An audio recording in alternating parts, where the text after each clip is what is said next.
7. Now, here's Wes and Steve. How we doing, everybody? Along with Wes Neighbors, Steve Moulton here with you on a Monday. Give it a minute. If anything, our weather pattern is proving to be more stable than conference alignment. So, which I know, conference alignment has been at the top of the conversation with Arizona State, and Utah going to the Big 12. I tell you, the Big 12 getting Utah is sneaky good. I'm telling you, it's a really good athletic programs there for the Big 12, and then we've got Washington and Oregon heading to the Big 10. How are you, Wes Neighbors? I'm doing good. Don't go to sleep. So you never know what's going to happen when you wake up. Here's what I'm hearing and texting with a few people just earlier today as well. It's not a question of if Florida State is moving. It is a question of when Florida State is moving. I've been saying that for years. So that appears now whether or not Clemson will be in that fold. Clemson's going to. They cannot. These people can't afford losing $30 million a year. You're not going to stay relevant. I mean, everybody talks about how this $120 million and this or that. Yeah. Hell, that's 4 years. Right? I mean, think about it. I mean, people you can. Yeah. Anybody who thinks that this is all about money. Remember back in the day, I'm sorry, Wes, I didn't mean to cut you off, but you remember back in the day what we heard from Bill Hancock, conversation after conversation, we're not expanding. We're not expanding. No, they weren't. Contracts can be ripped up. Well, their contract wasn't ripped up. No, it was just rejiggered. Well, it wasn't even rejiggered. Bill Hancock was talking about, that was 6-7 years ago when he was saying that. Yeah. And it wasn't going away. So that's different. These contracts are with each other, with a conference. These conferences have made huge errors. The errors, we knew, we could see them when they were doing the Pac-12. We knew what they were doing. I never thought they'd go to the Big Ten. How about the meeting of these guys and how they were going to stick together? The alliance? Yeah, the alliance. Yeah. It's we laughed at that. Yeah. It's more like they came together. What happened. All right, that day we had Dan Wetzel on, and I remember asking Dan, is there anything written about that? And he said no, and I said, what's the point other than having a big Zoom meeting? But that was 2021 for those of you scoring at home of the alignment. But I did want to play this. This is Jay Billis on the Rich Eisen show earlier today on paying athletes moving forward here. Right now, the administrators and coaches are complaining about two things. They're complaining about NIL because they don't know what the market is. And they don't know what they can and cannot do. And the truth is they can do just about whatever they want to do, which I think is the way it should be. I think it should be deregulated. And then they're worried about retention, the transfer portal. So they want players to have to declare where they're going and be locked in because it helps their roster. They like to use the red herring of what happened to commitment and loyalty and all that stuff when, hey, man, the transfer portal for schools is wide open. Yeah. Schools they're transferring left and right to whatever conference they want, but then they want to turn around out of the other side of their mouths and say, but players shouldn't have to be allowed movement. But here's the easy fix to all this. The NCAA needs to stop with this amateurism nonsense. That's dead anyway. They moved the goalposts, to use a sports metaphor. They moved the goalposts to employment. Now they can't be employees. Drop all that nonsense and just let the schools sign players to contracts. And that way you can sign a player to a 3-year deal. If you want to have a buyout if the player leaves or whatever, goes pro, you can do that. You can have contract conditions. Everybody knows what the market is, and they know how they're competing. It's incredible how contracts work for literally everyone else in America except college athletes. They could do that in a heartbeat, and there'd be some cost certainty and retention in there, and they wouldn't have to worry about this transfer portal, and they wouldn't have to worry about NIL. You sign a player to a contract just like you and I sign a contract with our media companies, and we would negotiate, and they would be able to tell us whether we could do commercials outside of it and what commercials we could do. You pay for that right in the employment contract. Really simple. If you get arrested, they can terminate. Morals clause, they can terminate. There's all kinds of contract conditions. And then there are contract remedies through the court systems. It's really pretty simple. And what about going to school? It works for the rest of the American business community. It would work really well for college athletes, but it's just a line that they don't want to cross because they don't feel like it. And in the meantime, they're going to beg Congress for an antitrust exemption. They're continuing to do that. And they're prosecuting, they're having to deal with these court cases. And the latest one is going to be the crusher if they can't be successful in the NCAA. And I think they're going to have a hard time because they're going up against Jeffrey Kessler, the guy that handed them their rear end in the last case before the U.S. Supreme Court. That is Jay Billis. So I have a lot of things. First of all, NIL, that needs to be NIL. Mm-hmm. When you say NIL now, you're talking about a lot of different things that aren't NIL. When he talks about they just need to have a contract, well, they need to have rules for the contracts. There's all kind of that's so open ended. Mm-hmm. Well, what if one team is offering not a contract, the other team is? There's more questions in what he says, and these people are leaving. Yeah, they're leaving. They left once in the last 100 years. Right? I mean, these things, we've been playing a long time together. And they're leaving because of all the disorganization that's going on with all the rules. They're having to leave to be able to compete. Because if you don't have any money, you're done. If another team can pay more for their players, you're out of business. So there's so much disorganization. This needs to be organized. I think the only thing people are going to be able to do it is Congress. You can draw different scenarios based on what's going on to make anything sound good. I mean, when you first hear about it, you get contracts, but then you start thinking about it. What if Alabama says, "Nah, you don't have a contract here. We just give you this money." Who wants a contract, right? Who wants to be held responsible? I think that having a contract makes sense. If it was just that easy. Mm-hmm. It's not just that easy. So a lot's been said on conference realignment. Not sure if you heard about what Eli Drinkowitz had to say. Here is the Missouri head football coach on the conference realignment. By the way, Lane Kiffin just got through talking to the media as well. He had something to say on conference realignment as well. All right, I'm going to say it. I thought the transfer window – I thought the portal was closed. That's just for the student athletes. The adults in the room get to do whatever they want, apparently. And it's, it's just sad that there's,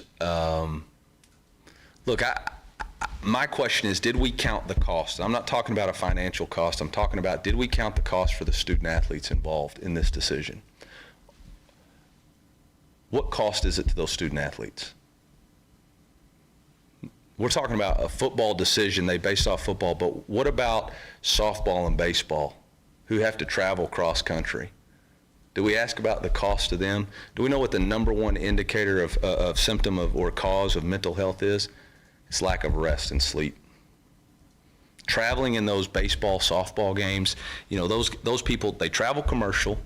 They get done playing at 4. They got to go to the airport. They come back. It's 3 or 4 in the morning. They got to go to class. I mean, did we ask any of them? Are we going to look back? I don't worry at all about the game. The game is going to be strong. Football is going to be fine. We'll all figure it out. But did we consider the people that we are entrusted with? Did we consider the student athlete? Because then we're asking them to go out on their own to get NIL. We didn't say we're going to revenue share. We're not saying they're getting a piece of it. So that's the thing that's bothering me right now in this whole situation is we keep trying to limit what the student athlete can do, but then we act on our own. And everybody's got their own reasons.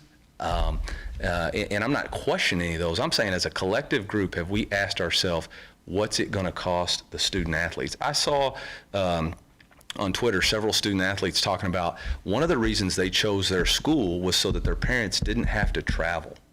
They chose a local school so that they could be regionally associated so their parents could watch them play and not have to travel. Did we ask them if they wanted to travel from the East Coast to the West Coast? Man, you know, I love the game, but every game that I coach, I look up in the stands and find my family. I make sure they can play. I make sure they can be there because that's what I'm doing this for. And you're talking about volleyball, baseball, softball, track. I mean, all those other sports, man, they're not fortunate to travel like the way we do. Football be fine. Football be fine. Still, we count the cost of the collateral damage of everybody else. I don't know. Only time will tell, but that is my biggest, like looking at it going 24 hours after, say, did we really think about that? I don't think we did. I don't think we did. Along those lines. That is Eli Drinkwitz. I don't know. What do you? I wouldn't want to go to a Big Ten school and have to travel like that. That's would be my. So we'll find out if how everybody else feels. A few more coaches on it. Yesterday morning, Nick Saban addressed the media and was asked about conference realignment. Look, I did not hear what anybody's comments have been about this.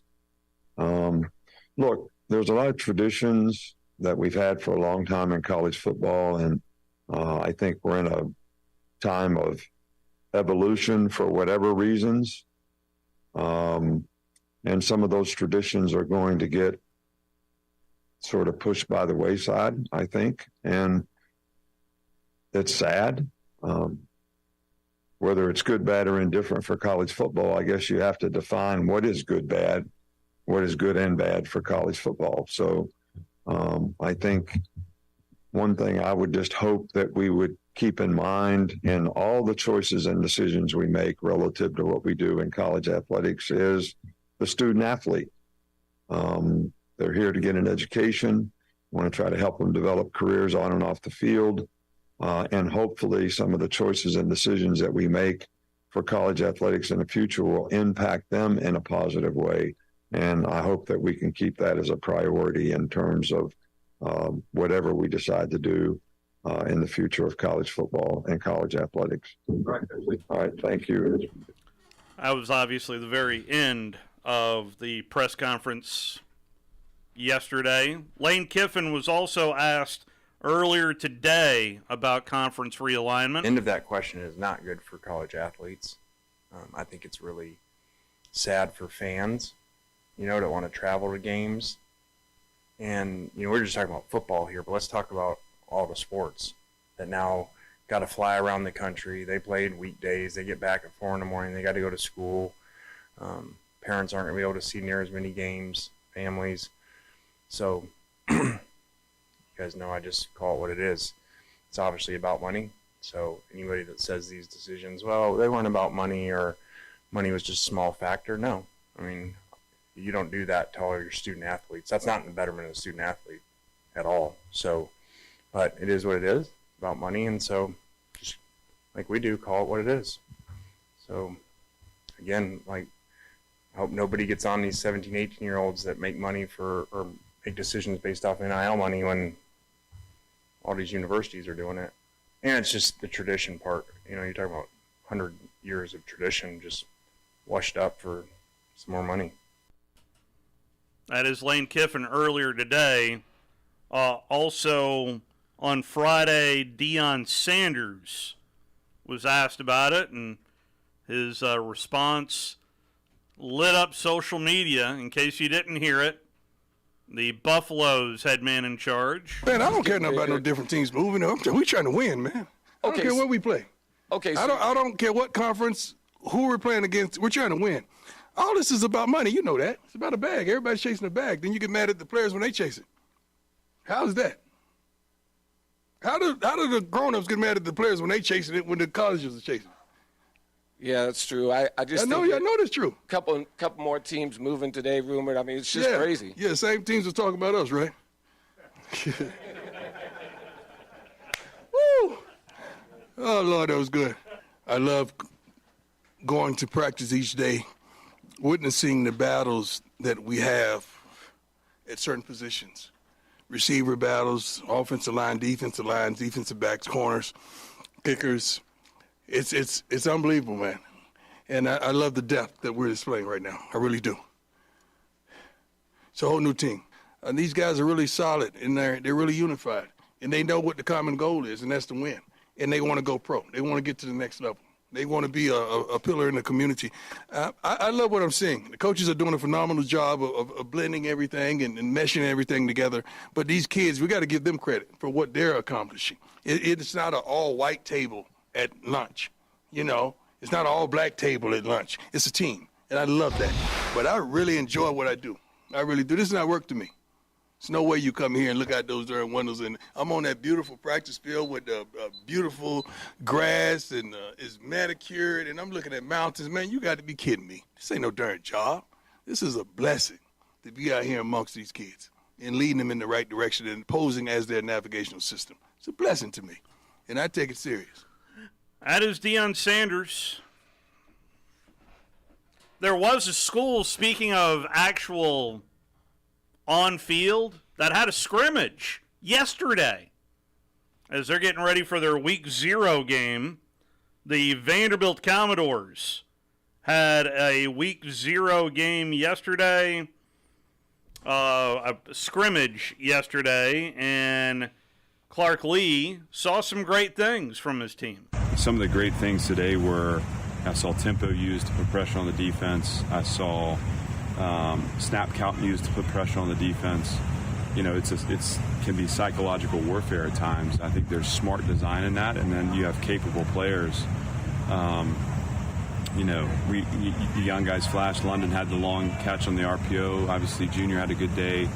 You know, Will Shepherd's had a great camp. Well, we know what he brings to the table, and this isn't the day for him. You know, we're building up to a season for him, but I thought Quincy Skinner looked really good. And, you know, Quincy's somebody that when you get it to him in open space, he's physical and he's fast enough. He can make one cut and run through tackles. That's going to be hard for anybody. I think a lot to build on there. You know, we just got to stay the course here and keep building the chemistry. And I think strength and play on the perimeter at receiver, strength and play at quarterback is a good recipe for us to have a better year offensively. That is Clark Lee on his football team as they get ready for Hawaii coming up later on here. Hawaii was a horrible football team last year. That was tough. That was a tough game. One of the worst I've ever seen. I guess they're playing in Vanderbilt this year. They are. Should be a game. Unless Hawaii's the most improved team ever. You know, I said it after the Alabama-Vanderbilt game last year. Mm-hmm. I thought Clark Lee did a good job. Yeah. With the talent he had. They performed well till they couldn't perform anymore, right? And they kind of got away from him, but liked the way he handled it during before and after the game. So I guess the other news to get you caught up on, we are there's a lot going on. There is a lot going on. We heard the only time you'll hear from the defensive coordinator and the offensive coordinator was yesterday, and heard a little bit from Tommy Rees. We need to incorporate. He started off by saying, "Hello, you all." So I mean, he's obviously got some Chicago in him, and was asked about the differences. But I'd rather play for you his thoughts on the quarterback room. And here is the Alabama offensive coordinator on that quarterback room. Yeah, I think they've both improved greatly from the spring. You know, I think there's been an extra buy-in, you know, since spring ball ended, and just doing more and doing extra to get themselves prepared. You know, I think it shows, first of all, a great amount of character, a great amount of competitiveness for those two guys. But it also shows a love for their teammates and a love for being here. And honestly, it speaks volumes about the program that guys want to stay here. And so I think it's really special that, in this age of college football, especially at the quarterback position when guys are so eager to leave, that two guys looked at an opportunity to stay here, to care about their teammates, to continue to improve. And, ultimately we're trying to build as healthy of a room as we can. And they understood that competition can bring out the best in them. And, they've been great, the entire process, throughout. And, I don't expect that to change. Very easy to be impressed with Tommy Rees yesterday. Oh, yeah. I mean, obviously, Coach Saban's not going to hire a guy that not impressive. I mean, he has his pick and choose who he does. But I think he said it a lot in the beginning of that. He said since camp, they've shown a lot more commitment, I guess is kind of what he was alluding to. And yeah, they are, because they had got somebody else to come in and putting pressure on them. That there's more answers than just those two. Yeah. And I think they realize that, you just cannot play quarterback and show up at games and for practice. You have to prepare for practice. It's a lot to the position, and for you to be good at it, you got to be dedicated, and you got to know as much as the coaches know. And if you play the front part of that, it's kind of goes to what I've been saying. The reason they got their transfer. I think they've both improved greatly from the spring. I think there's been an extra buy-in, since spring ball ended, and just doing more and doing extra to get themselves prepared. And they weren't doing that before, and that's why they got a transfer. Coming up on the program today, I mentioned it feels like a heavy day. We've got a lot to get to. Dr. David Ridpeth is going to join us in about 20 minutes' time. And coming up at the top of the hour, right as soon as we're walking you up to Braves baseball, the athletic director at Auburn University, John Cohen, going to talk with us to get his perspective on all this conference realignment as well. But your phone calls are welcome at 256-576-4977.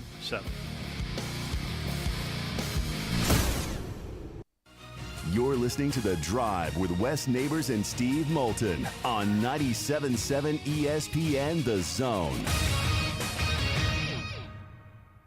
Here's Bobby White from Woody Anderson Ford on their service department. President's Award winner 2 years in a row. That's only given to the top 10% of Ford dealers in customer satisfaction. So we're very proud of the service department. And our body shop. If you happen to get into an accident, which not a lot of people just want to go down and see a body shop, but if you get into an accident, award-winning body shop. We have state-of-the-art paint booths back there. They're waterborne paints that we use, friendly for the environment. We've got our production system, the way things are in and out. We have the fastest cycle rate in town of getting your vehicle in, getting your vehicle out, and assured that it's fixed right. We take pictures before it's wrecked, and not only after, but we take it as we're putting the parts on. All done to above industry standards. So I'm proud of our body shop too. Don't forget our parts department. So if you happen to need parts, performance parts, or just parts if you're a weekend mechanic. Woody Anderson Ford, located at the corner of Jordan and Sparkman, as well as Hughes Road and Madison. You can also check out the great deals at WoodyAndersonFord.com. Ann Adams with Berkshire Hathaway Rise Real Estate is the one name to know if you're buying or selling real estate. With years of local experience, Ann Adams offers buyers in-depth knowledge of the local housing market and will narrow available properties down to those you'll be interested in so you can save time when shopping for your new home. If you're ready to sell, Ann offers a seamless process using accurate pricing and expert negotiation skills to make sure you get a fair price for your home. Call Ann Adams today at 256-337-2625 or log on bhhsriserealestate.com. Do you want your next party to be something you'll remember? Then head on down to Flosa Premier to book your next big bash. Birthday? Corporate meeting? Maybe just a family reunion so you can get your cousin Kyle back into the basketball court so you can beat him at basketball. I don't have no idea. Flow is fun for all ages looking for high-flying excitement, arcade fun, and tasty snacks to satisfy your hunger. Whether you have 10 friends or 25, Flow is jam-packed with something fun for everyone. Get jumping with Flow off South Parkway in Drake or head over to flowhuntsville.com to book your next party now. Electric cars are coming faster than you think, and that's why we're bringing SEMA Connect to Alabama. Our team educates you and helps provide a long-term plan for your business. Where to put them, how to get them there, how to pay for them, tax incentives, service, and monitoring. We take care of everything. Doing the right thing means bringing EV car chargers to Alabama. Let us help you with your EV charging plan.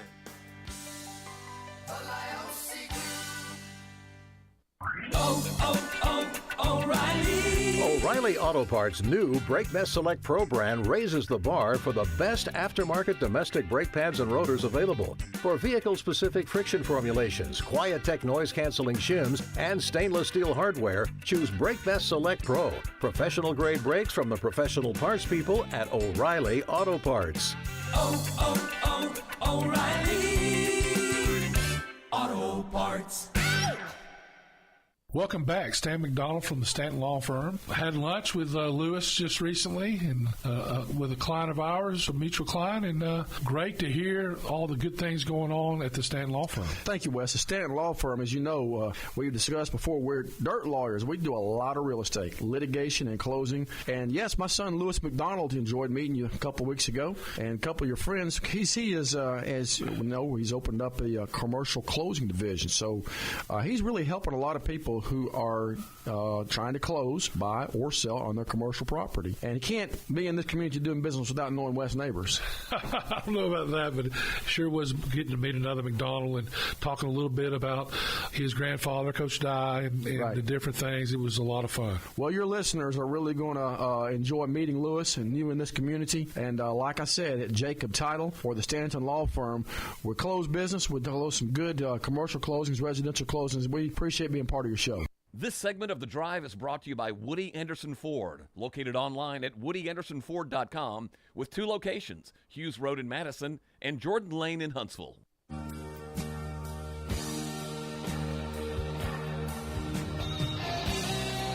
Back here with you on The Drive, along with Wes Neighbors. You know, sometimes we really need to do live look-ins during the break. 256-576-4977, the telephone number.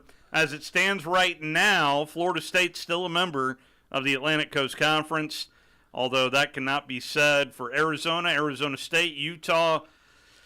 Let's see here. They are moving over to the Big 12, Washington and Oregon moving over to the Big 10, and a lot of moving parts surrounding collegiate athletics. We'll talk to man. What do you think about Washington playing Rutgers in baseball? Yeah, you can throw the records out. When I mean, you know, you're going to look at this and how that will affect recruiting in those sports. Yeah. I've never. That was a really good point. Nobody thinks about. But I mean, what they're thinking about is, hey, we're falling way behind. We're not going to be able to compete for championships. We will talk to Dr. David Ridpeth in about 13 minutes' time. Plus, we'll hear from the Auburn Athletic Director, John Cohen. He is going to join us at the top of the hour as well. 256-576-4977, the telephone number. So I got a question. What about the Pac-12, the Pac-3? Pac-4? Yeah, they're right now. There's 4 right now. There's 4. So what's going to happen with their contract? Pack up. I don't know the answer to that question. Well, I mean, there's a lot of, do they still get an automatic? Well, no, you need 10 members to have a conference championship game. San Diego State, here we come. Remember, that was the selling point from our boy Roy back in the day when South Carolina and Arkansas came in, so we could have an SEC championship game. So that rule still applies. You need 10 members minimum to have a conference championship game. Mark is on line 1. How are you, Mark? Hey, I'm doing real well. I wanted to congratulate you, Steve, unless Wes is the one that did this. Oh, boy. That was the best opening for the show maybe ever. And the reason is I think you got the perspective of coaches. And the Missouri coach was the most impressive because, I think that's something you can save and play again and again. He nailed it. It's what Wes has been saying, you both been saying, and I've been saying, it's the student athlete. And it is all about the money, and of course, Deion says, use the word bag. I thought that was funny. I thought about Cam Newton. But nonetheless, what I was going to really is I wanted to commend you on that. what I was going to get y'all's opinion on something, and I'll hang up and listen. I know other people, I'm sure, are waiting to get on, and it's an abbreviated show. Is what are your thoughts on, because of this, all these the realignments? Does this hurt the Southeastern Conference in terms of weaker conferences getting equal numbers in the playoffs? So you may have a 2-loss SEC team like maybe Oklahoma, Alabama, LSU that gets left out because you already got 2 or 3 in, and some weak 2-loss team out of another conference gets in that's not deserving. I wanted your thoughts on that, and I'll hang up and listen. So that is a good question. I think it's the top 6 right now. That's the way it's written right now. The top 6 conferences, the conference champions. Right, that's the way it's written right now. Get in. I would anticipate that language being changed.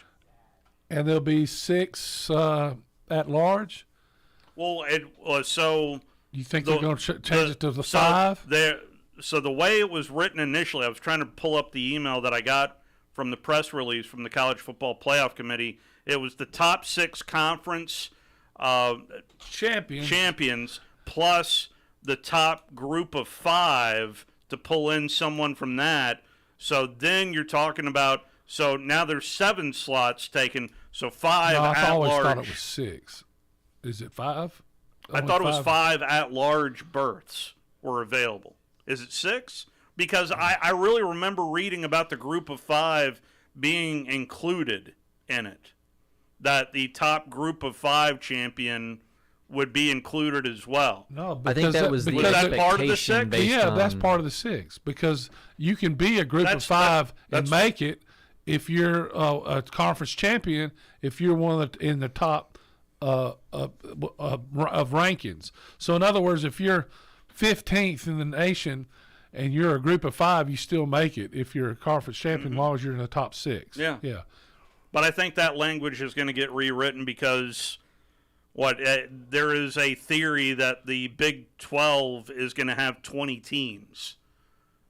There's going to be the Big 10 Western Division side and the Big 10 Eastern Division. Well, that guy's done a heck of a job. Big 12. He's the conference commissioner now. He's done a hell of a job if you think about it. Well, I mean, this was set up initially by Bob Bowlesby. No, Bob Bowlesby. But he brought in teams like Central Florida and other schools like that. Yeah, but he's the reason Texas and Oklahoma left. There's also that, too. He made a bunch of horrible decisions before he left. We used to make fun of him because we knew this was going to happen. Well, there's a Bob Bowlesby Award now. Yeah, good. Brett Yormark is the Big 12 commissioner. He's done a hell of a job. And George Kliakoff is the former Pac-12 commissioner. At some point, we're going to say that. It feels that way. It just, this whole, it's crazy to kind of put a pulse on exactly what is happening to collegiate athletics. It's one thing in particular, I know we're in a SEC-heavy area. That ain't going away anytime soon. The SEC and the Big Ten are the 2 power horses, and it is about money grab, and the 2 conferences with the largest money bags are indeed the Big Ten and the SEC. So I've got people texting me saying this is so crazy. So it is. It is. And I thought somebody said last week at Oregon they weren't going anywhere. That is correct. The athletic director. Well, but what is? What changed? Why would you? Yeah. And then it turned into stability. To make their sports more stable. Well, that means moving forward was. Well, everybody's wondering how in the world you're going to be able to pay these players to get the players. And have the other sports too. And they're getting pinched. They're going to get pinched. And, you're in year 2 and you're seeing what's going on and, it doesn't look too good. Maybe the best man to hear is from a guy who used to coach at Stanford. And I played a little bit of audio in the first segment. Clark Lee, who used to coach at Stanford, it is not lost on me that there is actual construction going on in the background of this soundbite. Enjoy.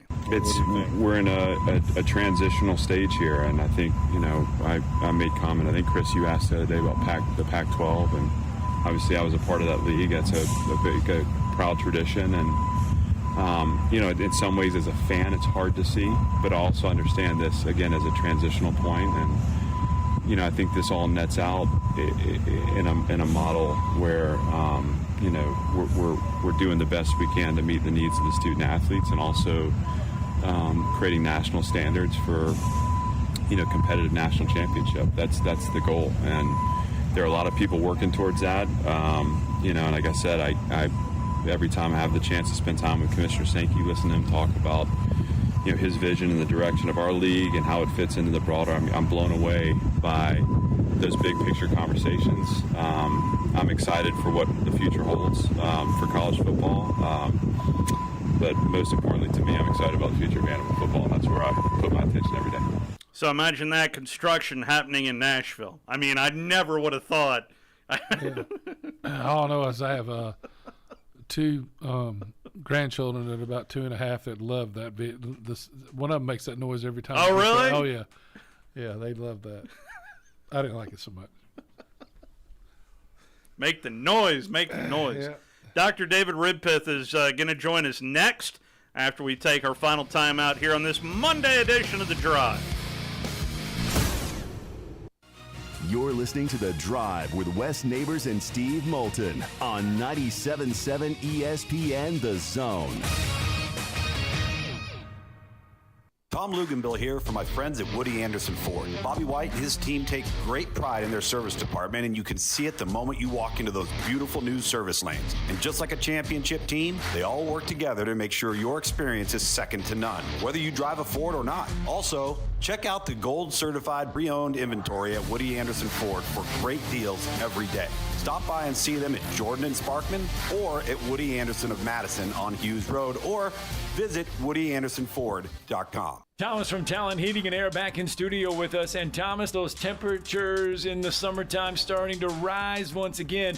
You want to make sure you're not left out in the heat. You want some cold AC, give Talent Heating and Air a call. That's right. If you give us a call, we can generally get out there the same day. So we pride ourselves on the same day service. And what's that number? 256-503-4490. And if those AC units are giving you the blues and you've already called someone else, never fear, give Talent Heating and Air a call, because you guys can still come out.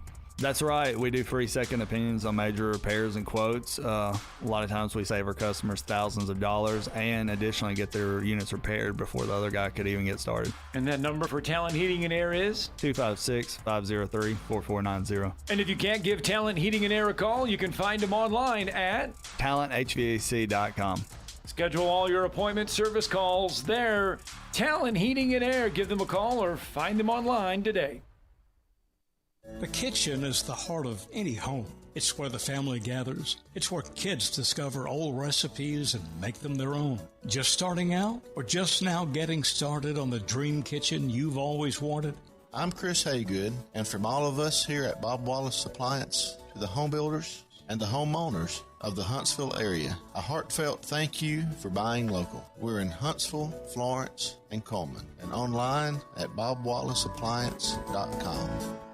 At Mr. Sparky, we're America's on-time electrician. Flickering lights and hot switches can be annoying, but they can also signal a major problem, or worse, an electrical emergency. So play it safe and leave it to the experts at Mr. Sparky. Trust our team of professional, clean, and friendly electricians. We'll get it done right and get it done safely. You don't have to put up with any malarkey. Call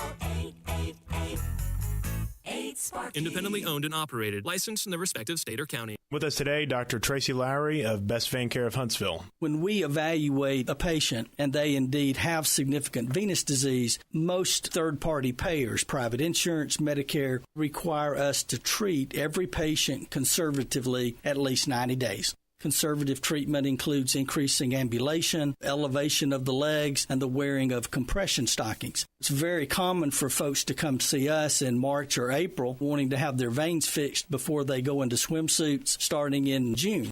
When we see someone in March or April, they're going to require at least 90 days of conservative treatment before we can even go to the insurance carrier to get permission to treat their veins. So if you think you have a venous problem, now is the time to come in and get a free screening so we can determine whether or not you need something evaluated. If you have a vein problem or you think you may have a vein problem, now's the time to contact us at bestveincarehuntsville.com. The Huntsville Sports Commission is responsible for bringing high-level sports entertainment to the Rocket City. In 2023, enjoy events like the CCSA Beach Volleyball Championships, Hometown Lenders Championship, UCI Paracycling Road World Cup, and so much more. To learn more about upcoming events and the Huntsville Sports Commission, visit huntsvillesports.com. The Huntsville Sports Commission. We do sports. From the Fox 54 Weather Center, I'm meteorologist Emily Owen. For this Monday night, expect a few isolated showers, mainly before midnight. Otherwise, we'll see a partly cloudy sky. Low temperature is going to be falling into the upper 60s for the overnight. We could also see wind gusts as high as 15 miles per hour. Heading into your Tuesday, mostly sunshine expected. Scattered showers and storms going to be possible in the afternoon. High temperature is going to be topping out in the upper 80s. I'm meteorologist Emily Owen on your home for ESPN Radio 97.7 ESPN, The Zone. I want to thank you. Thank you for making us your number one choice for sports talk in North Alabama. Thank you. Thanks. Thank you very much. 97.7 ESPN, The Zone.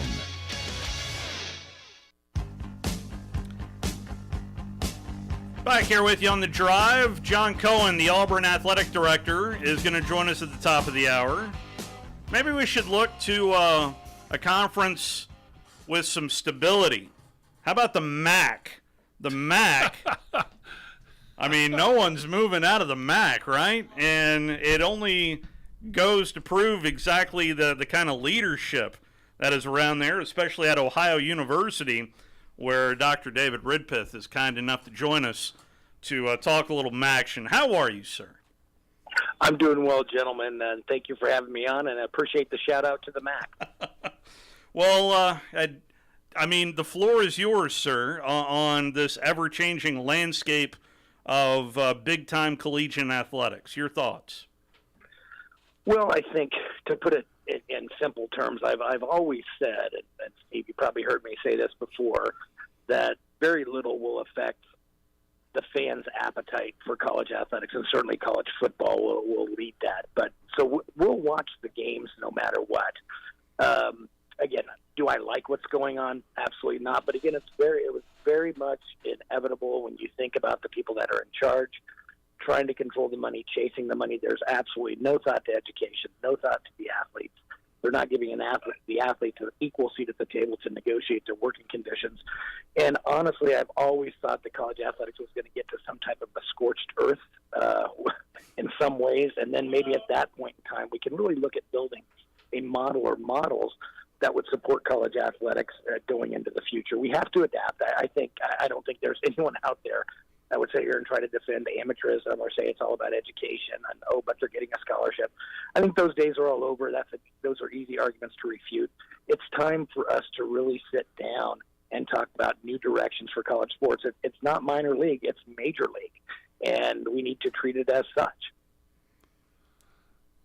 So what are some of your ideas you think that could, I guess not saving college football, because as you say, they're going to watch no matter what, but to make it where it's more, I guess, equitable to everyone, right? Yeah, I think my biggest step forward would be, and again, we have to think outside the box, but I think there are some schools, and you did bring up the MAC, and maybe the Ohio universities of the world cannot exist in a environment of where there is employment status and collective bargaining, those types of things, and that's okay. Maybe there's a different model for the Ohio universities of the world, the MAC institutions. There's still a place for them at a level they can afford and sustain. But I really think the best place forward is we have to recognize, at least at some level, college athletes as employees, because then we can negotiate with the athletes as a collective body, as a bargaining union or unit, if you will, And that will protect the college football industry and certainly the college athletics industry from antitrust issues because you've negotiated with the labor any restrictions. I truly believe that college athletes would actually look at, for instance, a one-time transfer exception, that could be something that might be agreed to, which then would be some control over the transfer portal, which many people have angst about. It would be a way for college coaches to have a little bit more control over their rosters. But I do think the best and first step forward is, at least to an extent at the Power 5 level, and certainly in sports even beyond football, the first step I would do is give the athletes a representative seat at the table so that they can negotiate their own working conditions, and it protects the industry from antitrust scrutiny. I think it's the best path forward. Are we talking about contracts? Are we talking about unions? Is that really all of the above? I mean, you're talking about college athletes as a collective body could agree to say, look, the time in college athletics is going to still be based on a 5-year clock, for instance, and you could be paid a salary, and those would be certainly market-based. The school itself or the team itself could be an external entity to the athletic department and be an auxiliary like a dining services or a bookstore, for instance. And that team or entity would pay rent on the stadium, pay a licensing fee for use of the marks. It would be like the Alabama Football Club or the Ohio State Football Club, if you will. And these athletes would be part of a union and be able to negotiate directly with all the other parties on their working conditions. And it really is something that needs to be explored because legally and certainly even through Congress, the NCAA, the conferences, and the whole college athletics industry hasn't really had much of a leg to stand on, and this is really the most logical way forward.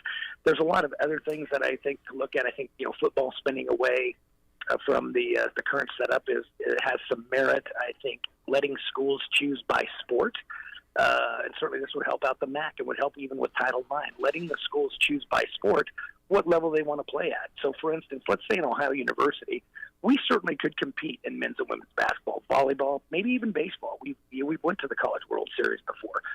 So let's say in Ohio University makes that commitment to compete at an elite level in those sports, but then the rest of their sports would be Division II or Division III, and then certainly those schools in that scenario could even add more sports, more participatory sports at the Division III level, which would really help combat Title IX issues, would help with enrollment. What we really need to do, gentlemen, is just think outside the box and not hang on to a broken model that while we love the games and everything about it, believe me, I'm a fan, but let's not hang on to this broken model of amateurism, education, and those things because it never really worked, and it certainly isn't working now. So let's try something new. So education won't matter? I wouldn't say it wouldn't matter, and I've had professional athletes in my class. I have numerous Major League Baseball players come back to school. I had professional athletes in my classes. I teach at a university in Germany, professional hockey players. But you bring up a good point. Education can always be part of the equation, but it doesn't make any sense to say, hey, we're giving them a manufactured eligibility-driven education within 4 or 5 years just so we can be entertained. I mean, look no further than North Carolina. Look at Auburn and your area a few years ago. Why not give the athletes a chance? They would be employees. They certainly would have tuition benefits as an employee, but let them get their degree on their own time. So let's say, for instance, you take a star player, and that star player says, I just want to focus on my football for these 5 years at Ohio State, at Auburn, at Alabama, but then give them a lifetime opportunity to come back and get their degree with the education on their own timeline so they can pursue an education that is desired and something that would be effective for the rest of their time on this earth, instead of something like, hey, we're going to shove 80% of our football team in sociology just so they can stay eligible. Just because these kids are enrolled as full-time students doesn't mean they really are full-time students, and that certainly doesn't mean that they're getting an adequate education. We only have to look at the litany of scandals to see that. So, again, it's think outside the box, and we should be more concerned with the athlete getting a viable education, whenever that may be, rather than trying to shoehorn it into 5 years and then have it be more of an eligibility maintenance exercise rather than a true education. Well, I think they already, at Alabama, if you got the rest of your life they're going to let you take classes to get your degree. They want everybody to graduate. But Dr. Rudpith, I think this, if there's certain, I think, things that psychologically would totally destroy the teams, and that's just having anybody off the street that come into your team that doesn't have to worry about education or anything. Eligibility, all that's. I disagree with you on that because it would be kind of like anarchy. Then anybody could go play, right? No matter how old you were. Well, I would say respectfully, we can agree to disagree. I mean, we recruit players now, and many of them are not getting an education. Many of them are getting a false education based upon we want to put forth a facade that this is actually happening.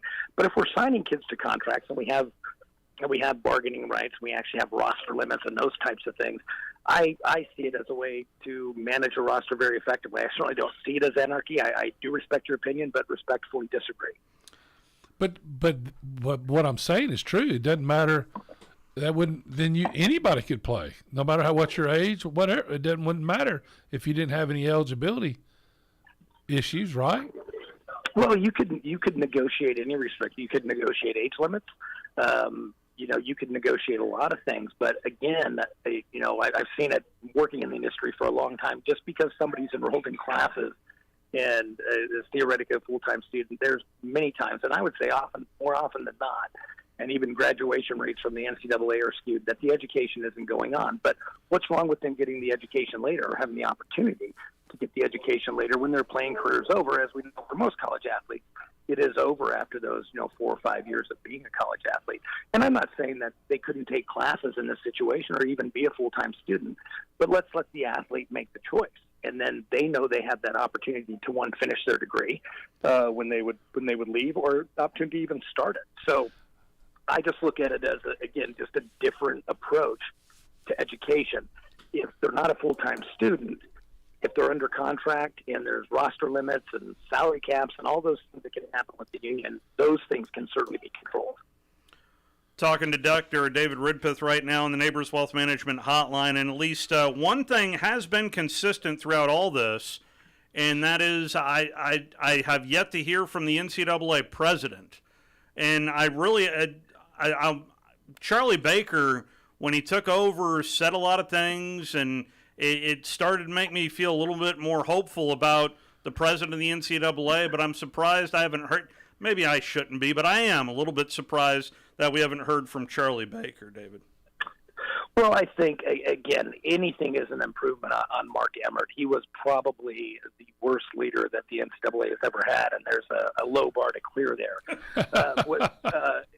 to be frank, right? But with Governor Baker, I think what everyone needs to realize, and I do hate to say this, but it's true, he really has zero power. When you think about it, the people that have the power are the Greg Sankeys of the world, the Brett Yormarks, and then certainly the college presidents. And they're usually going to do the bidding of their conference commissioners and even certainly their powerful coaches.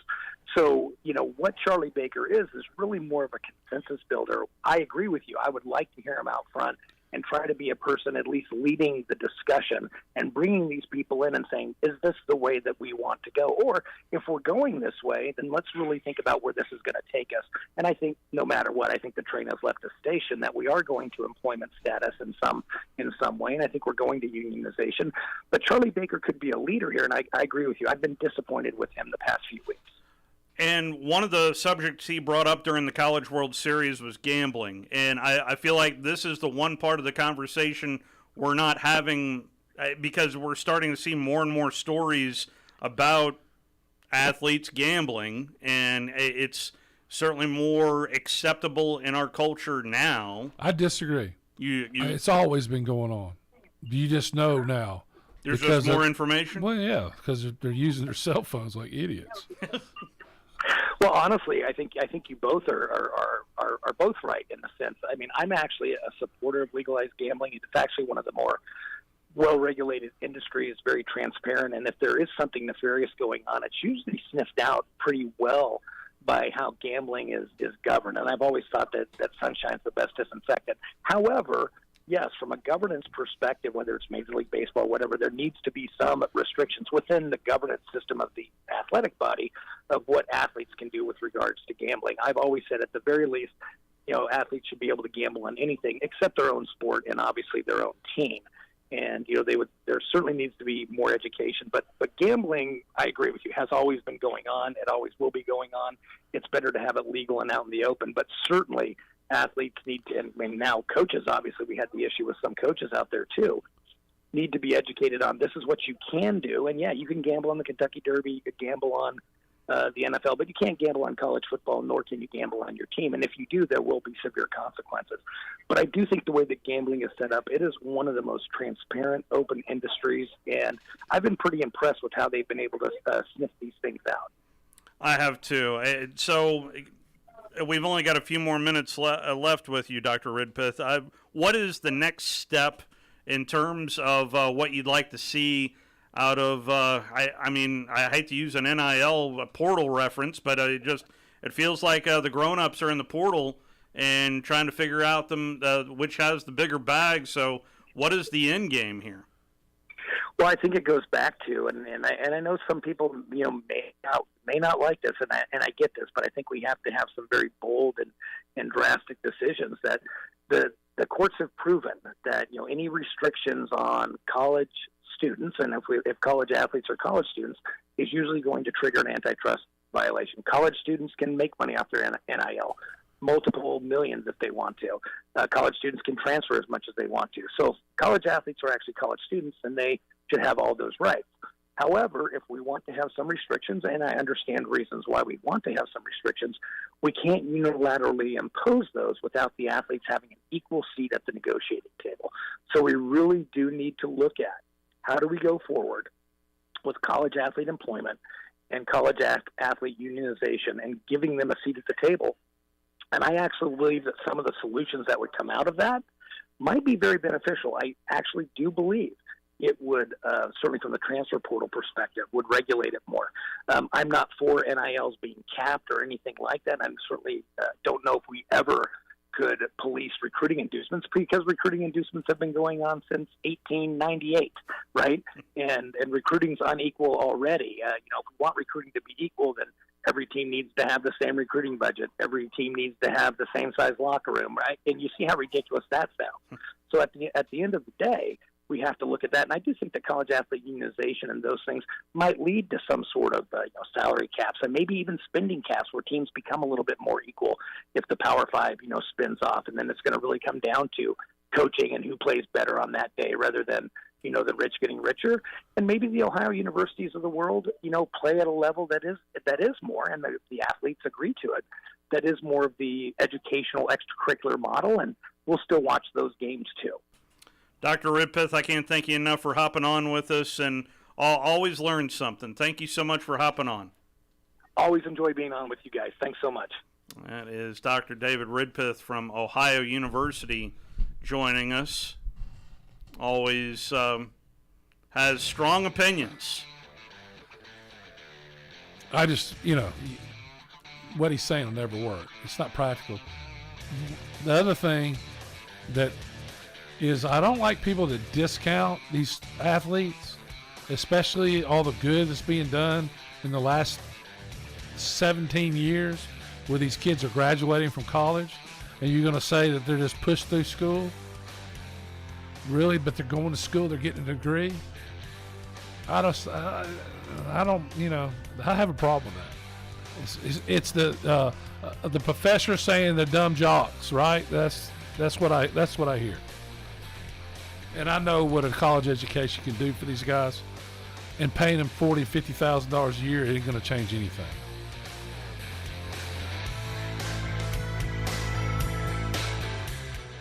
Here's Bobby White from Woody Anderson Ford on their service department. President's Award winner 2 years in a row. That's only given to the top 10% of Ford dealers in customer satisfaction. So we're very proud of the service department. And our body shop. If you happen to get into an accident, which not a lot of people just want to go down and see a body shop, but if you get into an accident, award-winning body shop. We have state-of-the-art paint booths back there. They're waterborne paints that we use, friendly for the environment. We've got our production system, the way things are in and out. We have the fastest cycle rate rate in town of getting your vehicle in, getting your vehicle out, and assured that it's fixed right. We take pictures before it's wrecked, and not only after, but we take it as we're putting the parts on.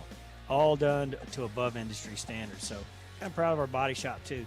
Don't forget our parts department. So if you don't have to need parts, performance parts, or just parts if you're a weekend mechanic. Woody Anderson Ford, located at the corner of Jordan and Sparkman, as well as Hughes Road and Madison. You can also check out the great deals at WoodyAndersonFord.com. WZZN, Union Grove, Huntsville, Alabama. 97.7 ESPN, The Zone. This is SportsCenter. The NFL preseason is heating up. I'm Chris Smith. The Texans will start rookie QB C.J. Stroud in their first preseason game against the Patriots on Thursday. And ESPN NFL analyst Mina Kimes says keep an eye out for one thing in particular with the second overall pick. How he looks in the offense, and then I think this is maybe most important for me with Stroud. I want to see how quickly he gets the ball out, even against a Patriots defense that's not maybe playing all their starters and sending the full house at him. I do think he needs to quicken his release a little bit in the NFL, and I'll be curious to see how he looks in that respect early on.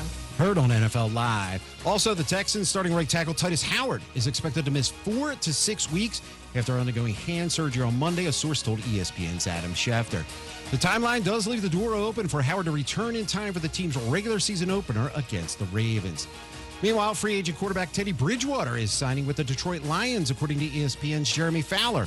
Bridgewater reconnects with coach Dan Campbell from their New Orleans days.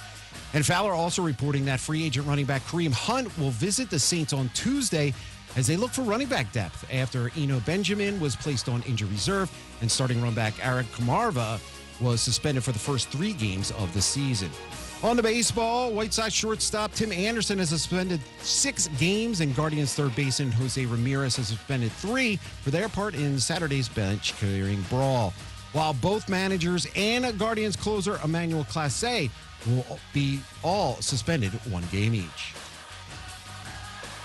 Hey, it's Amber Wilson. Coming up on Tuesday, we continue discussing the fallout of conference realignment and ask what's next for the schools left behind. That and more beginning 6 a.m. Eastern, ESPN Radio, ESPN2, and on ESPNU. 97.7 ESPN, The Zone. Welcome to The Drive with Wes Neighbors and Steve Moulton. Call into the Neighbors Wealth Management Hotline, 256-576-4977. That's how I roll. And I'm not going to drink and drive anymore. That's 256-576-4977. Now, here's Wes and Steve. Hour number 2 rolls along, recapping what has been just a busy weekend surrounding college sports. And wanted to get on John Cohen, the athletic director at Auburn University, just get his perspective on the ever-changing landscape. Certainly nothing changing in the Southeastern Conference, but it's always fun to talk to Coach John Cohen. How are you, sir? I'm doing great, Steve. I hope you and Wes are having a great Monday. Yes, sir, we are. And, I mean, of all this realignment and lining up, I'm sure maybe no truer words can be spoken about the gratitude of having Greg Sankey as the conference commissioner. Yeah, no doubt. I mean, this league has outstanding tradition, and every addition this league has made and every move forward this league has made from being really the first to jump into the championship game model to playing football in the middle of COVID and taking that daring step. I mean, I think we've always been the leaders, and even though you're right, we get to view what's going on in the rest of the college landscape, we get to sit here and be awfully proud to be part of something this special. So, if I could, your reaction to what is happening to the Pac-12? Well, where do you start? I'm certainly not an expert on the Pac, but actually my sister and brother-in-law live in Eugene, Oregon, so wow. I've been out there many times. That's Big Ten country now there. It is. I think, if you're a fan and you're a traditionalist, the Pac, had so many great years in so many different sports. And, the end of the year was always that Pac champion versus the Big Ten champion, and something that we used to know as the Rose Bowl. And, of course, now that will exist in a different manner, if it exists at all. So, well, yeah, they're going to play 2 times a year there, right? At least 4 times a year. There's going to be Big Ten team playing an old Pac-12 team at UCLA at the Rose Bowl. That's exactly right, Wes. I mean, for sure. But, the tradition is gone, and we all know that things have to change. Progress has to be made. But at the same time, 100 years is a long time for that type of tradition. And I'm sure we'll all miss, as fans, especially of college football, we're going to miss those great games in the Pac. So moving forward, being an athletic director at a Southeastern Conference school, you've done that now at 2 different institutions, at Mississippi State and at Auburn. Are the challenges the same, or how has your job evolved through the years? Well, certainly, there's an appreciation for what we have, what we're going to do, but there's always an eye out there to the future. What that means, more will be revealed to us in the coming years. But for now, we have a process in our league. We're very, very pleased. A year from now, obviously, to bring in Oklahoma and Texas, they add so much value to this league in so many different ways. And we unveil our new schedules from the 24 season moving forward. I think there's going to be some matchups that we've never seen before, so plenty of excitement in the Southeastern Conference. What are the chances the Southeastern Conference grows in the next 2 years, in your opinion? In my opinion, that's hard for me to imagine at this point.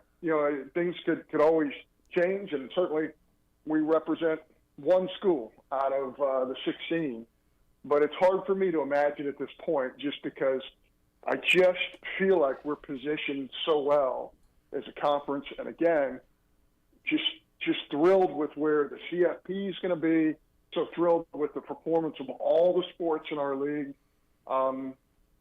You never say never, but at this point in time, I certainly think that we're positioned very well. Don't you think that to be at this point with the contract that the SEC is going to, get in a couple of years, that what it's looking like, that it would be a mistake to add more teams? Where does that start being, detrimental? You know what I'm saying? I mean, is the Big Ten really going to make that much more money with Oregon and the teams out west? Yeah, Washington, versus if they hadn't got them? Yeah, it's so hard to say because when you look at revenue shares from league to league, and you look at what expansion does to those numbers, and quite frankly, those numbers don't just affect institutions from a football standpoint. It really drives funding and opportunity for a lot of different athletes who aren't playing football. So, yeah, I think you have to make the best decision for your league. I do. I agree with what you're saying, Wes. Expansion doesn't necessarily mean better. It doesn't always mean that. But I think you have to be right on top of it. I think you have to make the best decisions you can for your league. And I'm thoroughly convinced that our presidents, along with Greg Sankey, have done a great job leading this conference.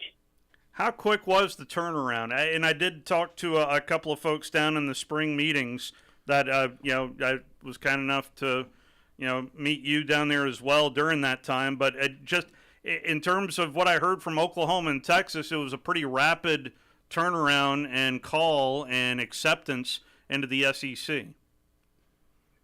Certainly, I wasn't privy to all of those conversations, but I know that obviously it's been widely reported there was an application process, and I think it was in everybody's best interest, the long-term best interest of this league, to have Florida and Oklahoma become part of it. You're absolutely right. Making that transition is not going to be easy for either of those schools. They'll be traveling to places they've never traveled to before. And, of course, we will be traveling to some new places as well. It'll be an adjustment for their student-athletes, their coaches, their scheduling, their travel. But I think all of that can be worked out. And I think both geographically and for, the long-term best interest of this league, it was definitely the right move. Well, at least from a big picture perspective, tell me if I'm way off base or spot on. And it feels to me, after a change in conference commissioner for the Big Ten, it does feel like there is maybe a little more willingness to work together between the SEC and the Big Ten. Well, again, that's one of the strengths of Greg Sankey. He's done a great job. Those conference commissioners meet on a regular basis, and I do think there's a collective willingness to work together, and I think that's very important moving forward because this landscape's ever-changing, and that relationship matters. I don't think the SEC can't get where we need to go without having great competition among Power Fives, and obviously the Big Ten, the Big 12, the ACC, they offer tremendous competition, especially when you're going into a 12-team playoff for the first time ever coming up in 24. So I think it's very important for all those league commissioners and for our leagues to have working relationships. With what just occurred, this may be too quick to ask this, but in terms of what was released this spring about the way that expansion is going to happen with the top 6 conference champions, is there at least a thought on maybe changing that language a bit because of what is going to happen to the Pac-12? That's a great question, and I'm sure that question will get answered because I know there are parameters for how many schools there have to be to have a championship game, and then a championship game really has to determine who gets into the CFP. So, yes, I think all those questions have to be answered, and they will be. And thank goodness they have until 24 to figure that out. So, do you have any ideas of how to fix college football right now? Because as everybody's pointed out, the model that's going on now or is believed to be unsustainable. And Commissioner Sankey talked about how that it's going to start affecting the Olympic sports if we don't do something. Do you have any ideas that you personally think that might work or like maybe somebody else is saying that you kind of leaning towards? Hey, Wes, I think you can figure it out. Because, listen, Nell and I, we were in Tuscaloosa visiting with Aunt Emily, and she said Wes Neighbors can figure anything out. And she said your mother was even smarter than you are, so she can figure it out. Well, she is. All you have to do is ask my mom. She'll tell you. But, Emily's got a lot of faith in you guys. So, I will say, obviously, we all agree that this is unsustainable. We all agree that there's a better way to do it. And I think we're going to get there. And I think you got to fail a little bit as a system to where you can get to a point to where you can be everybody can be successful with a new system. And I think that's probably what's going to happen. You can't get there without a little pain. That's right. Yeah. So, it's funny that your aunt and my mom are great friends, no question. Actually, it's Nell, my wife's aunt, Emily, but she's my Aunt Emily too. But and she better be, right? yeah. But she's terrific, and she keeps up. Let me tell you something. She keeps up with the neighbors now. I mean, ain't no doubt about that. She knows what's going on.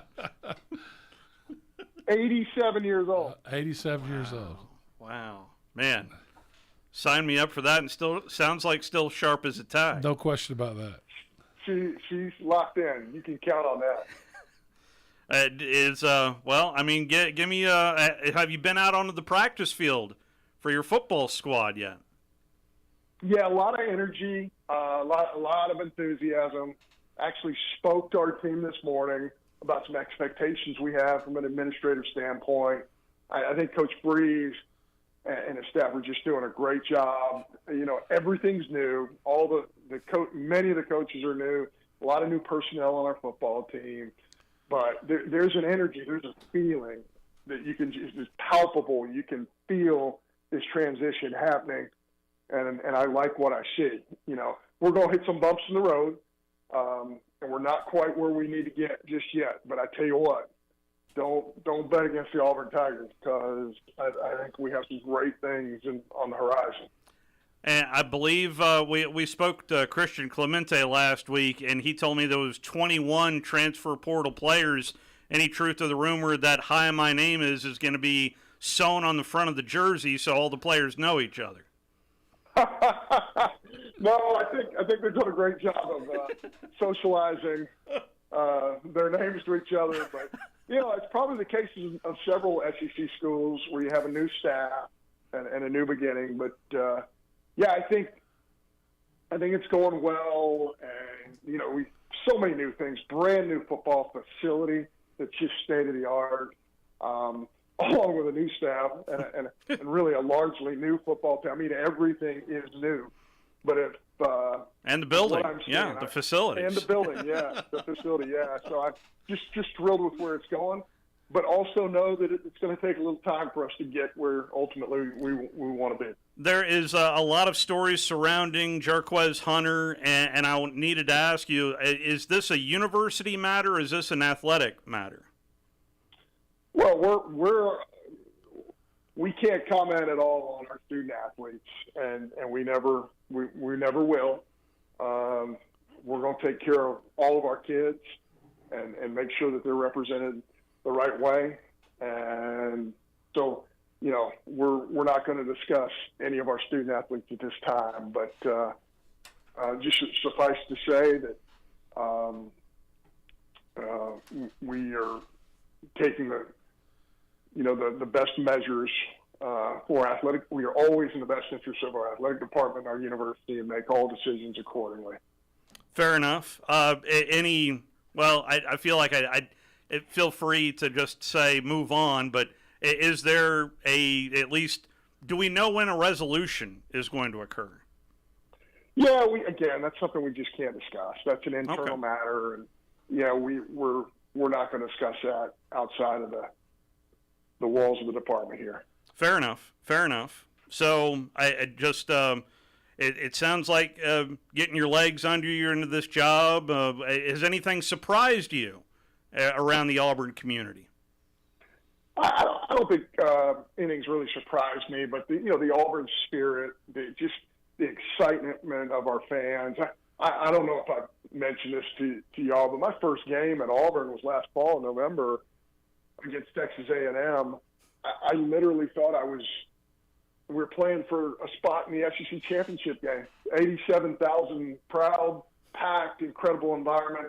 That's what Auburn's really about. They can sense that something is really special on the horizon. Our ticket sales have just been through the roof. We just sold out our fourth game completely. We think within just a couple of weeks we will have sold all of our inventory for all of our games. So I think that speaks volumes about who and what Auburn is. Well, that's fantastic to hear, and it's just a special environment down there on the plains. There's no doubt about it. We can't thank you enough for hopping on with us. Thank you so much. No problem. Y'all have a great Monday. You too. That is Coach John Cohen, the Auburn Athletic Director, kind enough to join us on a multitude of subjects there. And there is no doubt that the landscape of collegiate athletics is ever changing. So let's ask Lovechild, is he going to be eligible or not? My optimism for that grows smaller with each day. So he's not practicing right now? I have not heard that he is. No. Huh. I don't know. I think there would have been an announcement if he wasn't going to play at all. Wouldn't you say? Wouldn't you? No news is good news? Well, first of all, the only question I don't know anything other than that of the main thing that happened. I don't know who was doing what. You know what I'm saying? And I don't know what the rules are. So right, I don't either. I mean, I know what the society rules are. Right? That's not good. But I don't know what the university's rules are. I don't know either. I mean, unfortunately, we just got to wait. The only thing I don't know the answer to, I think I know the answer to, is whether or not he's enrolled in school. First day of school at Auburn, I believe, is the 15th. Well, according to Dr. Ridpath, that shouldn't matter. I think it's the 16th. Is it the 16th? So, I think so. I mean, we'll definitely know that answer next week, whether or not he is enrolled at Auburn University. And that'll answer that question immediately if he's not enrolled at school. So, but that's the only question. But I didn't go there because I knew classes don't start till next week. And anyway, it's already kind of a delicate situation down there on the plains, especially after what Coach Freeze said about the young man in the spring, saying he was the most talented tailback he's ever coached in his career. So the guy is talented. There's no question. Yeah. I hate that. Hope everything works out for everybody. Yes, absolutely. Let's take our first time out. Final call for phone calls. Braves and Buccos have just started in the Steel City. Log on today, 977ESPN.com. You're listening to The Drive with Wes Neighbors and Steve Moulton on 97.7 ESPN The Zone. You've got to experience Toyota-thon at Bill Penny Toyota. They've got the selection with over 700 new Toyotas to choose from. And they've got the extras with Bill Penny perks and a 10-year unlimited warranty. So get on over to Bill Penny Toyota today and experience Toyota-thon. Bill Penny Toyota in Huntsville and online at BillPennyToyota.com. Bill Penny's Toyota 10-year unlimited warranty is valid through the 10th year of ownership. Valid on new vehicles only. See dealer for details. Tom Abraham here for my friends at Alumni Hall. Alumni Hall is the ultimate shopping experience for Alabama and Auburn fans. Located right here in Huntsville, come shop the best selection of officially licensed apparel, hats, Yeti, accessories, and gifts. Whether you're heading to the spring game or shopping graduation gifts or just love to show your school pride daily, come see us at Alumni Hall. University students, faculty, and military receive 10% off in store, and you can earn cash back with our Hall Pass rewards. Alumni Hall, located in Bridge Street Shopping Center, or shop anytime at alumnihall.com. These days, saving time is important, and saving money is even more so. That's where Eagle Masonry and Insulation comes in. Over the years, Eagle has expanded their services to meet the needs of folks like you in our area. If your home needs updating or you have some projects that you just haven't gotten to, Eagle can help. They install shower doors, mirrors, shelving, blinds, bath hardware, and lots more. Call Eagle Masonry and Insulation today at 256-755-1556. Eagle saves you time, and Eagle saves you money. Ann Adams with Berkshire Hathaway Rise Real Estate is the one name to know if you're buying or selling real estate. With years of local experience, Ann Adams offers buyers in-depth knowledge of the local housing market and will narrow available properties down to those you'll be interested in so you can save time when shopping for your new home. If you're ready to sell, Ann offers a seamless process using accurate pricing and expert negotiation skills to make sure you get a fair price for your home. Call Ann Adams today at 256-337-2625 or log on bhhsriserealestate.com. When I chose a garage door company, I did my homework. I needed Precision Overhead Garage Door Service. They have a 5-star Google rating. I checked their reviews and liked what their customers had to say. Precision Overhead Garage Door has lifetime warranty packages. Same-day service if I call before 2 p.m. If they can't make it the same day, my service call fee the next day is waived. They did a 25-point safety inspection on the door and operator. Now that's peace of mind. Residential, commercial, and gate services. Precision Overhead Garage Door Service. Call 256-400-4500. The best place to get 50s diner-style homemade delectables is Bubby's Diner. Located at 8412 Whitesburg Drive Southeast, try their all-new expanded breakfast menu with homemade waffles, omelets, and shrimp and grits. With 3 generations of experience, Chris Bubby Belcher has the best burgers in town. Don't forget to leave without a homemade pie or a hand-spun milkshake. Give Bubby's a call today at 256-513-8080. Bubby's Diner, home of the donut burger. Sitting here with Mark Kent of Southern Fidelity Mortgage Group of Huntsville. Mark, do you help pre-qualify people? We pre-qualify people all the time, Wes. As a matter of fact, I love having them coming in here because when they come in and they pre-qualify, they can leave my office knowing exactly how much they can buy and have no worries. Mark, tell me about your rates and pricing. Well, Wes, this is something we're really, really proud of. Long story short is I love being able to provide the best pricing in town. Honestly, I cannot tell you the last time I lost a deal to either rate or pricing, something I'm very proud of. So what all financing options do you have, Mark? We do several different things. If you're purchasing a home, we can handle the purchase. If you're wanting to refinance your home, of course, rates are at the lowest they've been in the last 3 years. We do a lot of refinancing. If you're building a home, we can handle the entire process from breaking ground to the final close. Do you sleep with your phone? Wes, if you want to reach me, you can call me at my office phone, which is 256-562-1000. But always remember, I sleep with my cell phone at night. That number is 256-656-5936.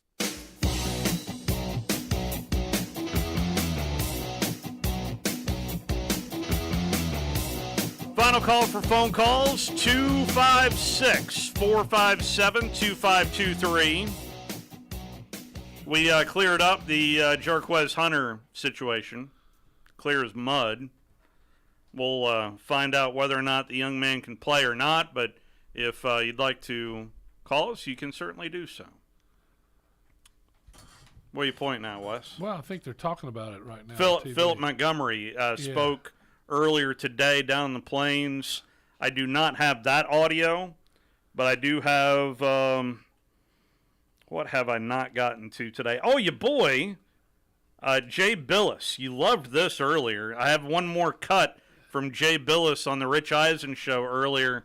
I've always got the feeling Jay Billis doesn't like football. Right now, the administrators and coaches are complaining about two things. They're complaining about NIL because they don't know what the market is. And they don't know what they can and cannot do. And the truth is they can do just about whatever they want to do, which I think is the way it should be. I think it should be deregulated. Wait a second. I played that one earlier. I didn't download the other one. That's on me. That's on me. Let's pivot over to Nick Saban, shall we? He spoke yesterday morning, and here is a little bit on that cake baking down in Tuscaloosa at the quarterback position. Well, I think they all have an opportunity to compete for the job. But, you know, this job that you all talk about at quarterback, you know, I've told our quarterbacks, you know, this is not – fall camp is not the beginning of the end. You know, you got an opportunity to separate yourself, to show that you can play with consistency and play winning football at the position. But that competition goes on and on and on, and we need all of the quarterbacks to continue to improve and to continue to compete even far beyond the time that we name a starter. I mean, we've had circumstances around here where quarterbacks have changed during the course of the year. You know what they are. You understand the history of what's happened at this place. And so that's going to be the way this situation is. Somebody needs to separate themselves. And then I want all the players to continue to compete so that they can improve. So if they do get an opportunity to play, they're going to be ready to play and play well. It matters so much for you to keep your head in the game. And the history is if you do everything with the talent level and you improve, and you've been there for the last 5 years, you're starting in the NFL. And that's huge to me. And Jalen Hurts didn't start his first game. Tua didn't start his first game. Mac Jones waited 3 years before he got on the field. Best thing ever happened to him. I mean, and then you look at Bryce Young didn't play as a freshman, so but by the end of the year, they were all capable, and you just got to keep working. And everybody matures at different levels. There's no doubt about that. In football, to me, you get better every year. No question about it. You get better every year, and you play till you can't play anymore. Till they tell you to give you an apple and a road map to go home. So this is just coming down. I got a couple of text messages, and it does involve Florida State. Take this for what it's worth. That it is two people that I trust that cover the ACC are telling me if Florida State were to move, it would be with Clemson and Miami. That would be a 3-team deal or nothing. Take that for what it's worth. I don't see that folding into the SEC if it is a 3-team deal. If. Where are they going to go? Big 28. To the Big 28. I don't know. If the Big 12's deal is better than the ACC's deal, then who knows? But take that for what it's worth, that now 3 teams are trying to tie together with Clemson, Florida State, and Miami. Team's not going to be that great. Let's not kid ourselves. There's not going to be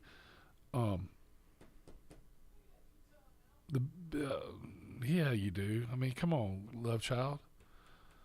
Yeah, Utah changes the Big 12 exponentially.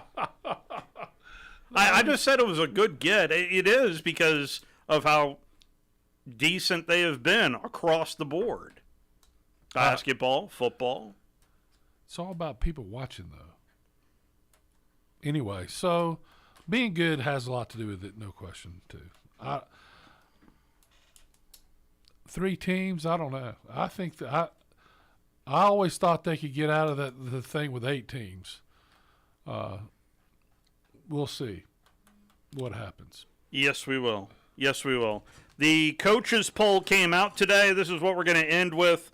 Number 1 goes to Georgia. Number 2, Michigan, the Wolverines. At number 2, by the way, Michigan did not have any first-place votes. The team at number 3 did have some first-place votes, and that's the Alabama Crimson Tide, followed by Ohio State. LSU comes in at number 5. USC, Big Ten school, Penn State, Florida State, Clemson, and Tennessee. The Tennessee Volunteers, a top 10 team? Question mark? I think they thought, yeah. You picked them to win the East. I think they can. All your chips are in Knoxville.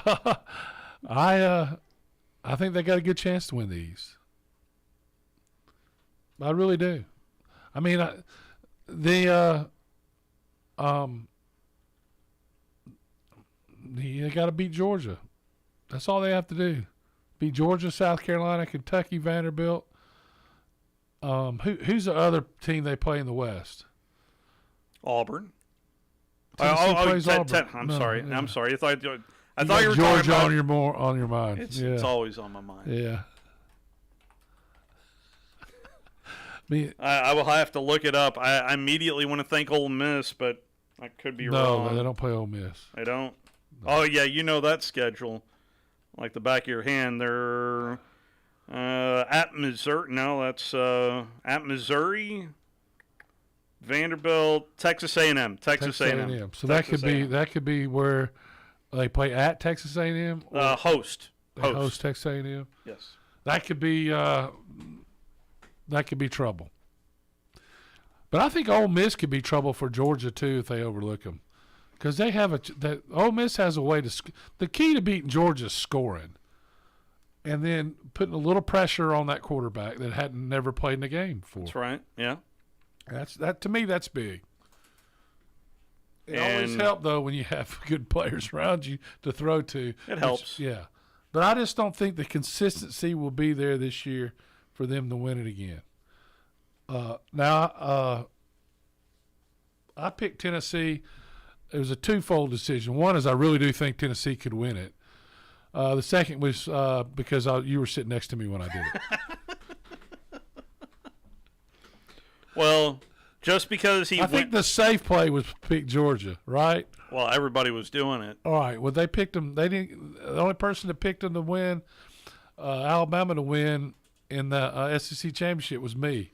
So it might be. That was a couple of years ago. I might have a chance to be right again for the second time. Remember, Griff said, "Boy, Bama, the drought of Bama in the SEC championship game, boy, big time drought." Yeah, big time. Right? Is that what he said? It was something to that effect. I played it on a loop that one day when he went on Feinbaum. And anyway, Lane Kiffin did have this to say on the new defense in Oxford. I thought you might want to hear this about the defensive staff at the University of Mississippi. Really well. Again, only a few practices in, but I think Pete's doing great, and a lot of new pieces on the players and staff, and they've spent a ton of time preparing for this, working really hard. So really excited about that.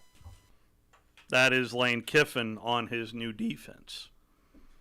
Well, I mean, they're running Alabama's defense, which is running Georgia's defense, and everything's similar. The calls are a little different, but everything's similar in what they're trying to do, which is basically a match defense, no matter what they're playing.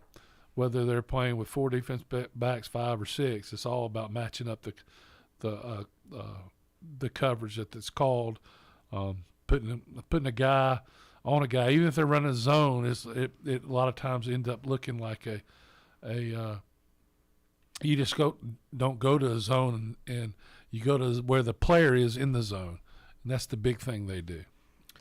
They are in the bottom of the third up in Pittsburgh. It is scoreless. We're going to join that game in progress from the Braves Radio Network tomorrow. We're at the Furniture Factory Bar and Grill. Pedro's birthday. Yeah, baby.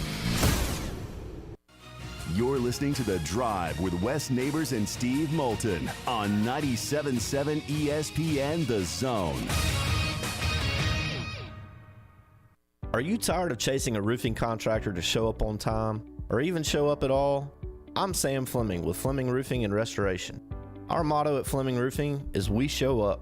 Our goal at Fleming Roofing is to provide the reliable customer service that you deserve, and we have the resources to meet all of your